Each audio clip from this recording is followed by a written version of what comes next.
कधी विचार केलाय की आज आपण ज्या जगात जगतोय त्याचा पाया, त्याचा नकाशा हजारो वर्षांपूर्वी कसा तयार झाला असेल? आज आपण इतिहासाची तीच सुरुवातीची पानं उलगडणार आहोत, जिथे माणसाने पहिल्यांदा महान संस्कृती घडवल्या आणि एका नव्या युगाची सुरुवात केली. तर सुरुवातच एका अशा प्रश्नाने करूया जो कदाचित थोडा विचित्र वाटेल. प्राचीन काळातली कुस्ती, लहान मुलांची मातीची खेळणी आणि आपलं आजचं आधुनिक जग यांच्यात नक्की काय संबंध असू शकतो? याच प्रश्नाचं उत्तर आपल्याला आजच्या प्रवासात पुढे घेऊन जाईल. आणि आपल्या या प्रश्नाचं उत्तर खरं तर एका खूप साध्या पण तितक्याच महत्त्वाच्या गोष्टीपासून सुरू होतं. पाणी. हो, नद्या. नद्यांनीच मानवी संस्कृतीचा पाया रचला. आपण ज्या काळाबद्दल बोलतोय ना तो आहे ऐतिहासिक काळ. म्हणजे हा इतिहासातला तो क्षण होता जेव्हा माणसाने फक्त गोष्टी करण्यापुरतं न थांबता त्या लिहून ठेवायला सुरुवात केली. याच लिखाणामुळे प्रागैतिहासिक काळ संपला आणि एक नवा नोंद केलेला इतिहास सुरू झाला. हजारो वर्ष माणूस इकडून तिकडे भटकत होता, शिकारीसाठी, अन्नासाठी. पण मग एक जबरदस्त बदल घडला. माणसाला शेतीचा शोध लागला. आणि मग काय, तो नद्यांच्या किनारी स्थिरावला. याच एका बदलाने पुढे मोठमोठी गावं आणि शहरं वसवण्याचा मार्ग मोकळा करून दिला.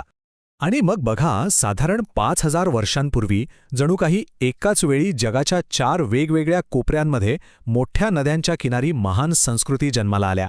हा काही निव्वळ योगायोग नव्हता, हे होतं नद्यांनी दिलेलं एक वरदान. चला मग आता या चारही संस्कृतींची एक छोटीशी ओळख करून घेऊया.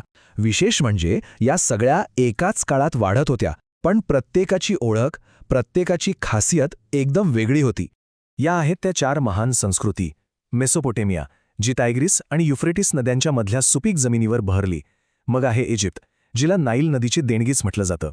आपल्या भारतीय उपखंडात सिंधू नदीच्या खोऱ्यात वसलेली हडप्पा संस्कृती, जिचं गूढ आजही कायम आहे. आणि पूर्वेकडे वांगे नदीच्या काठी उदयाला आलेली चीनी संस्कृती. आणि प्रत्येकाची ओळख किती वेगळी होती हे त्यांच्या कलेतून लगेच दिसून येतं. एका बाजूला हडप्पा संस्कृतीच्या मुद्रेवरची ती नाजूक, तपशीलवार कलाकुसर बघा. आणि दुसऱ्या बाजूला मेसोपोटेमियन कलेतली ती ताकद, ती गतिमानता. ही चित्र फक्त कला नाहीत, तर त्यांच्या जगण्याचं प्रतिबिंब आहेत.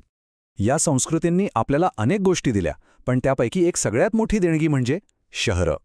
त्यांनी वसवलेली मोठी आणि एकदम सुनियोजित शहरं. पाहूया तरी त्यांनी हे केलं तरी कसं.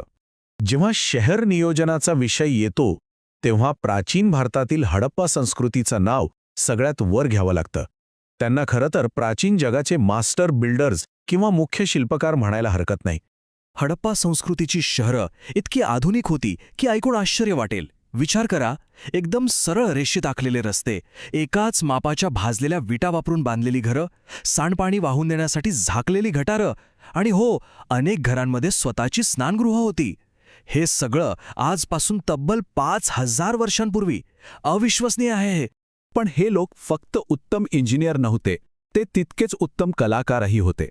त्यांच्या मुद्रेवरची ही बारीक कलाकुसर बघा. यातून त्यांची कलात्मक दृष्टी किती प्रगत होती याची कल्पना येते. बरं, मग आता जरा त्यांच्या वैयक्तिक आयुष्यात डोकावून पाहूया. म्हणजे त्यांचं आयुष्य फक्त काम, शेती आणि बांधकाम यातच जायचं का, की त्यांना थोडी मजामस्ती, मनोरंजन याचंही महत्त्व कळलं होतं? तर मग प्रश्न हा आहे की कामापलीकडे त्यांचं आयुष्य कसं होतं? चला शोध घेऊया. मेसोपोटेमियामध्ये बघा, कुस्ती आणि शिकार हे फक्त जगण्यासाठीचे मार्ग नव्हते, तर ते मनोरंजनाचे लोकप्रिय खेळ होते. म्हणजे खेळांचा इतिहास किती जुना आहे हे यावरून लक्षात येतं.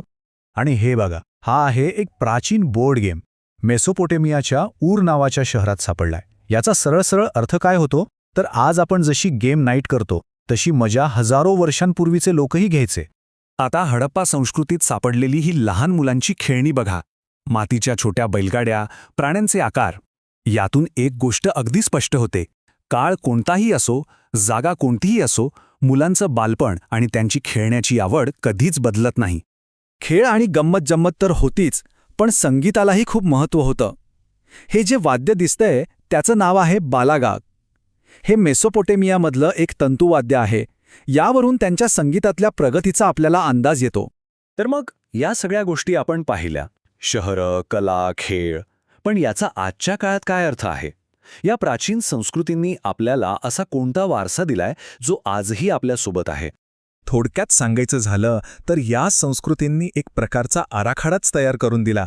नदीच्या किनारी वसाहत करा, शेती आणि लिखाणाचा विकास करा, सुनियोजित शहरं उभारा आणि मग कला, संगीत, खेळ तयार करा. हाच तो पाया आहे ज्यावर आजचं आपलं जग उभं आहे. प्रसिद्ध लेखक विलियम फॉकनर यांचे खूप छान वाक्य आहे. ते म्हणतात, भूतकाळ कधीच मरत नाही, तो खरं तर भूतकाळ झालेलाच नसतो. आणि हे या संस्कृतींना अगदी तंतोतंत लागू होतं. त्या फक्त इतिहासाची पानं नाहीत, तर आजही आपल्या आयुष्याचा एक महत्त्वाचा भाग आहेत. शहरांच्या आखणीपासून ते आपण खेळत असलेल्या बोर्ड गेम्सपर्यंत सगळीकडे त्यांचाच वारसा आहे. तर सुरुवातीच्या प्रश्नावर परत येऊया. प्राचीन कुस्ती, मातीची खेळणी आणि आपलं आधुनिक जग यांना जोडणारा दुवा कोणता? तो हाच, त्यांचा प्रभाव. आता विचार करण्याची गोष्ट ही आहे की अशी आणखी कोणती प्राचीन कल्पना आहे जी आपण आजही नकळतपणे रोजच्या जीवनात वापरत आहोत